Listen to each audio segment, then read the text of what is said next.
My name is Lieutenant Ryan Rabbett. That's R-Y-A-N-R-A-B-B-E-T-T. I will provide a brief on details on these two crimes. Before I do, I'd like to preface my comments with the fact that this investigation is still within the early stages. And you may have questions, and I will ask that you understand that I may not be able to respond to all those inquiries in an effort to protect the integrity of the investigation. So on March 3rd, 2023 at approximately 4 p.m., uniformed officers responded to a reported ambulance cut-in at 4521 Valley Boulevard. The officers located Xavier Chavarin in the King Torta restaurant suffering from multiple stab wounds to the back. Paramedics from LAPD responded, provided medical treatment to Xavier, and ultimately pronounced him deceased at the scene. Detectives from Central Bureau Homicide responded and assumed investigative responsibility. It was learned that Xavier was standing on the sidewalk when he was approached from behind by a suspect who produced a large knife. The suspect, without any provocation, stabbed Xavier multiple times. After the stabbing, suspect entered a small SUV and left the scene. Xavier, after being stabbed, stumbled into the restaurant and ultimately collapsed on the dining room floor. Our detectives processed the scene, spoke to several witnesses, collected evidence, and began to review several video footage cameras at the location itself, as well as businesses in the immediate area.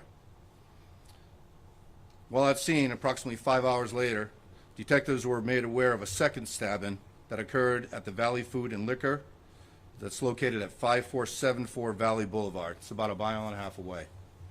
Our detectives learned that in that incident, 33-year-old Daniel Villalobos was stabbed as he stood outside that location.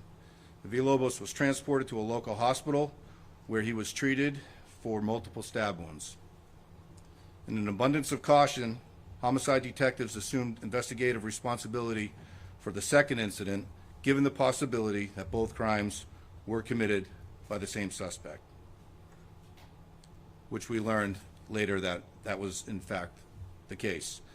During their investigation in the following days, detectives were able to positively identify in both these incidents the suspect as 32-year-old David Zapata of Alhambra.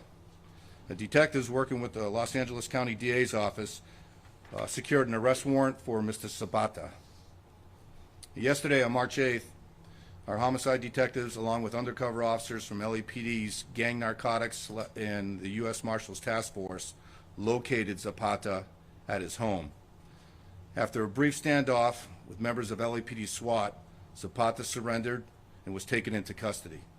He was booked yesterday. Pursuant to his arrest, homicide detectives served a search warrant on Zapata's home. Going forward, homicide detectives will be presenting both cases against Zapata to the LA County DA's office. I'd like to just add that our detectives recognize the severity of these brutal attacks, and they literally poured their heart and soul into this investigation. I'm proud of what they've done to identify the suspect responsible and bring a sense of closure not only to the victims involved, but to their families and the entire community of El Sereno. With that, I'll take a couple of questions, and then I'd like to introduce Chief Zipperman from LA Unified School PD. Good morning. My name is Eric with Channel 7. It's been over 24 hours since he's been taken into custody.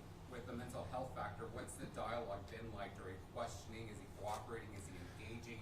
And has he shared why he did it? Yeah, we did attempt to interview Mr. Zapata. That's going to be part of the investigation. I will tell you that his mental health is no reason for what he did, and I'll simply leave it at that. So that interview and the comments made in that interview with our detectives will be part of this investigation with the DA's office. What kind of criminal history does he have, if any?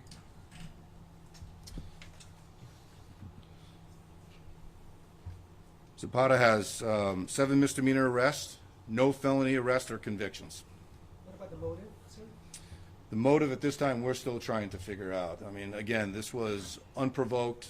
Both incidents were completely unprovoked. These victims were attacked for no apparent reason. And you can confirm that there's no connection between the victim and the suspect at this time. You did not know either one of them. As far as we know, there is absolutely no relationship, no connection between either one of these victims and Zapata. Did he act alone? There appears to be another individual, a suspect, that he drove away with in the first incident. We are looking into that. That part of the investigation is still ongoing, so I'm not going to answer any questions about an outstanding suspect, except that we are actively pursuing that person. To be clear, he was the passenger of the vehicle or he was the driver at the He was a passenger.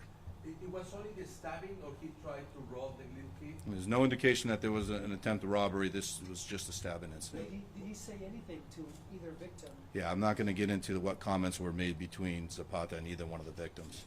Are there any details on the passenger suspect? Yeah. We have that information at this time, again, because of where we are and our attempts to locate that person. I'm really not going to comment on that. How were you able to identify him as the suspect?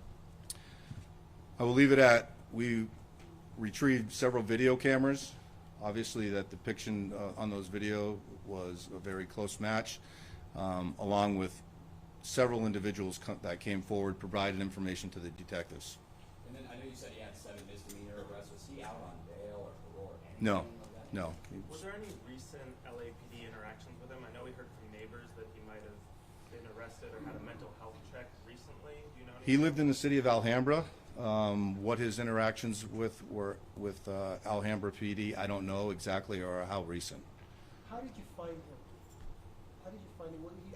In that paperwork this morning, it says that you had a tip that led you to his address. That's correct. Who told you that? Yeah, I'm not going to get into that right now. I simply cannot, because there is an outstanding suspect. I'll take more questions, but right now I'm going to turn it over to Chief Zipperman of LA Unified School PD. Thank you. Good morning. I'm here on behalf of LA Unified. And first of all and foremost, we want to, again, our deepest and sincere condolences to the Chavarin family in the senseless and horrible death of young Xavier. We at LA Unified obviously work closely with LAPD every day.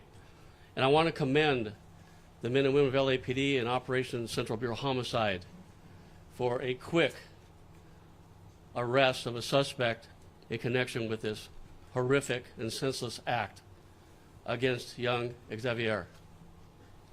Last Monday, our superintendent, Alberto Carvalho, did have the opportunity to meet with the Chavarin family, and there is ongoing support for the Chavarin family, and LA Unified continues their support for the Wilson High School, the entire LA school community in that area, and as well as the students and staff who were affected by this senseless and tragic incident. And we have our crisis counselors on our campuses at Wilson and other affected schools throughout this week and as long as they're needed to help the students and staff deal with this problem. Once again, I just want to say thank you, LAPD, for bringing a suspect into custody in this senseless act. Thank you.